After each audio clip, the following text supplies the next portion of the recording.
ராஜீவ் கொலை வழக்கில் சிறை தண்டனை பெற்றுள்ள 7 பேரையும் விடுவிப்பது தொடர்பாக முதலமைச்சர் உரிய நடவடிக்கை எடுப்பார் என பேரறிவாளனின் தாயார் அற்புதம்மாள் தெரிவித்துள்ளார். காலம் தாழ்த்தி அவர்களை விடுவிப்பதில் பலன் இல்லை என்றும் அவர் வேதனை தெரிவித்துள்ளார்.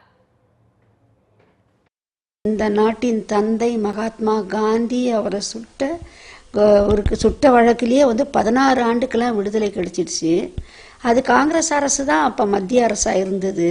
அவர் வெளியே வந்து கூட நான் காந்தி சுட்டதுக்கு வருத்தமும் படலை, நான் சுட்டது சரிதான்னு பேட்டிலாம் கொடுத்தாருன்னு எல்லா செய்தியிலையும் நான் பார்த்தேன்.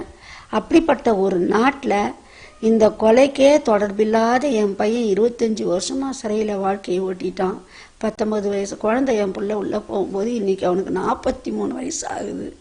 அவன் உடல்நிலையும் பாதிக்கப்பட்டு மனநிலை பாதிக்கப்பட்டு எங்கள் வீட்டுக்காருக்கு உடல்நிலை பாதிக்கப்பட்டுடுச்சு. அவன் விடுதலை ஆவான நம்பிக்கையாக இருக்கும்போது அந்த நம்பிக்கை தளர்ந்த உடனே இவருக்கு உடம்பு பாதிக்கப்பட்டுடுச்சு. இப்படி 2 பேரும் பாதிக்கப்பட்டு இருக்கிறாங்க. வாழ்க்கை எத்தனை நாளைக்கு எல்லாருக்கும் நிரந்தரம்னு சொல்லவே முடியாது. நாளைக்கு ஏதோ ஒரு அசம்பாவிதம் எனக்கோ என் வீட்டுக்காருக்கோ நடந்தால் என் பையனை விடுதலை பண்ணுறதுல அர்த்தமே இல்லை. அதுக்கப்புறம் அவன் வாழ்க்கை பூரா நிம்மதி இல்லாமல் தான் இருப்பான். 25 ஆண்டு என் குழந்தை வாழ்ந்துட்டான் சிறைக்குள்ள. இனிமேலாவது அவன் வெளியே வாழறதுக்கு வழி செய்வாங்க பெருந்தன்மையாக நான் நினச்சிட்டு இருந்தேன். சட்டப்படி தான் நாங்கள் போராடுறோம். சட்டத்தோட தான் நாங்கள் வெளியே வரணும்னு நினைக்கிறோம். சட்டப்படி எல்லாருமே இந்த வழக்கு சம்பந்தமான எல்லா அதிகாரிகளும் இப்போ இது கொடுமையான வழக்குன்றதை வெளிப்படுத்துகிறாங்க. இவங்களை விடுதலை செய்யணுன்றதை வெளிப்படுத்துகிறாங்க.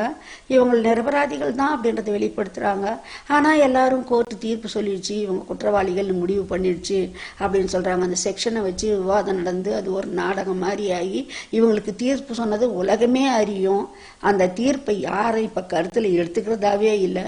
எல்லா ராஜீவ் கொலையாளின்னு சொன்ன நிலையெல்லாம் மாறி இன்னைக்கு இப்படிப்பட்ட அப்பாவிகள் பாதிக்கப்பட்டுக்கிறாங்களே, இவங்க விடுதலையாகணும் அப்படின்னு ஏங்குற உள்ளங்கள் தான் இன்னைக்கு நிறைய இருக்கு. அப்படிப்பட்ட நிலையில வழக்கு நிலுவையில இருக்கு அப்படின்னு சொல்லி இப்ப இருக்கிற பிஜேபி கவர்மெண்ட் முதல்வர் அம்மாவோட கடிதத்துக்கு மறுப்பு தெரிவிச்சிருக்காங்க. இதை உடனே முதல்வர் அம்மா இப்ப கையில எடுத்து அதுக்கு என்ன பதில் நடவடிக்கை எடுக்கிறாங்க அப்படின்ற ஆவலோட நான் எதிர்பார்த்து என் மகனோட விடுதலை சீக்கிரம் நடக்கணும் அப்படின்ற நம்பிக்கையை மறுபடியும் என் மனசுல வச்சு காத்துக்கிட்டு இருக்கிறேன். Thank you.